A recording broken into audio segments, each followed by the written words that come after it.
Halo semua. We are We Three are Island. Three Islands. Perkenalkan, nama saya Anna Petronella Matruti dengan NIM 102421038. Perkenalkan, nama saya Raka Ditya Putra dengan NIM 1024211025. Perkenalkan, nama saya Rianda Rizky dengan NIM 1024211017.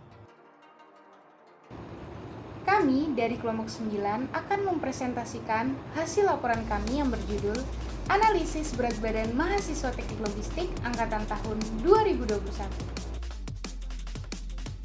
Adapun outline dari presentasi kami, yang pertama yaitu latar belakang, kedua teori dasar, ketiga penyajian dan pengolahan data, dan yang keempat itu pembahasan dan kesimpulan. Latar belakang. Statistika deskriptif adalah metode yang mengambil kesimpulan berdasarkan analisis gambaran data yang telah dilakukan. Umumnya disajikan dalam bentuk tabel maupun grafis. Oleh sebab itu, dalam penelitian kali ini kami ingin melakukan analisis data berupa berat badan. Sebagai contoh, kami mengambil sampel berupa data berat badan mahasiswa teknik logistik angkatan tahun 2021. Tujuan. Dalam laporan kami memiliki 3 tujuan.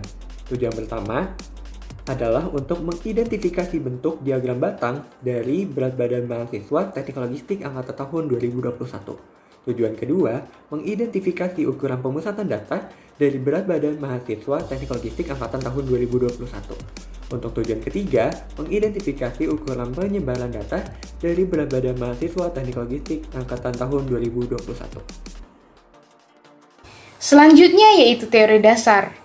Menurut Dajan, dalam bukunya yang berjudul Pengantar Metode Statistik Jilid Pertama, statistik merupakan ilmu mengumpulkan, menata, menyajikan, menganalisis, dan menginterpretasikan data berupa informasi untuk pengambilan keputusan yang efektif. Untuk klasifikasinya sendiri, statistik terbagi menjadi 2 kelompok, yaitu yang pertama statistik deskriptif dan yang kedua yaitu statistik inferensi. Selain klasifikasi, dalam statistik ada tingkat pengukuran atau level of measurement-nya, teman-teman.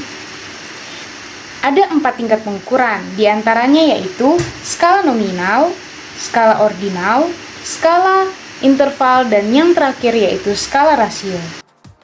Selanjutnya itu kami masuk kepada metodologi penelitian. Untuk rancangan penelitiannya sendiri, kami menggunakan penelitian statistik deskriptif yang bertujuan untuk mengetahui gambaran berat badan mahasiswa teknik logistik angkatan tahun 2021 dengan populasi mahasiswa sebanyak 90 orang dan sampel yang kami peroleh sebanyak 87 orang. Untuk teknik samplingnya sendiri, kami menggunakan probability sampling atau sampel yang diambil secara acak, yang di dalamnya kami menggunakan metode systematic random sampling, di mana di dalam metode ini untuk jumlah sampelnya dapat ditetapkan terlebih dahulu dan sangat berhubungan dengan data interval kelompok yang nantinya kami bahas pada pengolahan data. Penelitian ini dilaksanakan selama 2 minggu lamanya, terhitung dari tanggal 14 Juni 2022 sampai dengan 28 Juni 2022. Untuk teknik pengumpulan datanya sendiri, kami menggunakan metode kuesioner, di mana di dalam metode ini kami ingin mengungkapkan tanggapan seseorang baik secara individual maupun berkelompok terhadap suatu permasalahan yang kami sajikan. Pada bagian pembahasan, yang pertama itu ada penyajian data, kedua itu pengolahan data, dan ketiga pembahasan dan analisa. Penyajian data. Berikut ini kami akan sajikan data tunggal atau data sebelum diubah menjadi data berkelompok, yang mana kami peroleh dari hasil survei yang telah kami lakukan. Dalam survei kami, sebagai sampel ialah berat badan mahasiswa teknik logistik tahun 2021, yang mana frekuensinya sebanyak 87 orang. Berikut adalah tabel data tunggal dari berat badan mahasiswa teknik logistik angkatan tahun 2021, di mana sudah kami urutkan dari yang terkecil hingga terbesar. Berikut ini adalah grafik data tunggal yang kami peroleh. Berikut ini adalah tabel dari data berkelompok. Berikut ini adalah grafik dari data per kelompok yang kami peroleh. Pada bagian pengolahan data, yang pertama itu kami menghitung main, di mana rumusnya yaitu X bar sama dengan XI kali FI per FI, di mana keterangannya seperti pada sebelah, hingga X bar sama dengan 5230,5 per 87 sama dengan 60,12069. Kemudian menghitung median dengan rumus yaitu L0 tambah C dalam kurung N per 2 dikurangi F0M per FM sama dengan 55,5 ditambahkan 4 dalam kurung 87 per 2 dikurangi 40 per 8 sama dengan 55,5 ditambahkan 4 dikalikan 3,5 per 8 sama dengan 55,5 tambahkan 1,75 sama dengan 57,25. Selanjutnya menghitung modus, yaitu dengan rumus L0 tambahkan C dalam kurung F01 per F01 ditambahkan F02. Maka modusnya sama dengan 47,5 ditambahkan 4 dalam kurung 12 dikurangi 11 per dalam kurung 12 kurangi 11 ditambah dalam kurung 12 dikurangi 12 sama dengan 47,5 ditambahkan 4 dikali 1 sama dengan 51,5. Selanjutnya yaitu menghitung range, yang mana rumusnya yaitu XI akhir dikurangi XI awal. XI itu adalah nilai tengah, maka range-nya sama dengan 101,5 dikurangi 37,5, maka hasilnya 64. Selanjutnya akan dijelaskan oleh rekan saya. Perhitungan kuartil. Kuartil dibedakan menjadi 3 bagian, kuartil 1, 2, dan 3. Dengan rumus QI sama dengan TBI ditambah I per 4M min F per FI dikalikan K dengan keterangan seperti gambar yang di samping.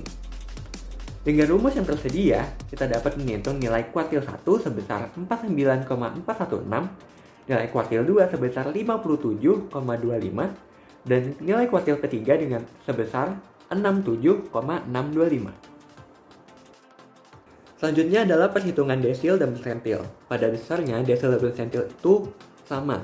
Yang membedakan adalah desil, data kita dibagi menjadi 10 bagian, sedangkan persentil, data kita menjadi 100 bagian. Dengan rumus DI sama dengan TBI ditambah I per 10N min F per FI dikalikan K dengan keterangan seperti yang ada gambar samping. Dengan rumus yang sama, kita dapat menghitung juga persentil dengan mengganti I per 10 menjadi I per 100. Dari rumus yang sudah tertera, kita dapat menghitung nilai desil ke-7 sebesar 65,45 dan juga nilai persentil ke-7 sebesar 43,8963. Selanjutnya, dalam ukuran penyebaran data ada simpangan baku dan juga varians. Dalam perhitungan ini, variansinya menggunakan perhitungan sampel dengan rumus S kuadrat sama dengan sigma batas atas N dan batas bawah I sama dengan 1 FI dikalikan dengan XI dikurang dengan X bar dikuadratkan per N-1. Untuk keterangannya dapat dilihat pada slide presentasi. Berdasarkan rumus tersebut diperoleh hasil varian sebesar 196,4009. Dan untuk simpangan bakunya juga sama, kami menggunakan rumus perhitungan sampel yaitu S sama dengan akar dari sigma dengan batas atas N dan batas bawah I sama dengan 1 FI dikalikan dengan XI dikurangi dengan X bar dikuadratkan per N-1. Dan untuk keterangannya dapat dilihat pada slide presentasi berikut. Dan berdasarkan rumus yang telah saya paparkan sebelumnya, diperoleh hasil simpangan baku sebesar 14,014. Kesimpulan, dari data yang kami terima dan perhitungan yang kami peroleh, hasil-hasilnya dapat dilihat di atas ini. Baik, sekian presentasi dari kelompok 9. Jika ada kekurangan atau kesalahan baik disengaja maupun tidak disengaja, kami mohon maaf sebesar-besarnya. Wassalamualaikum warahmatullahi wabarakatuh. Terima kasih semuanya. Terima kasih semuanya.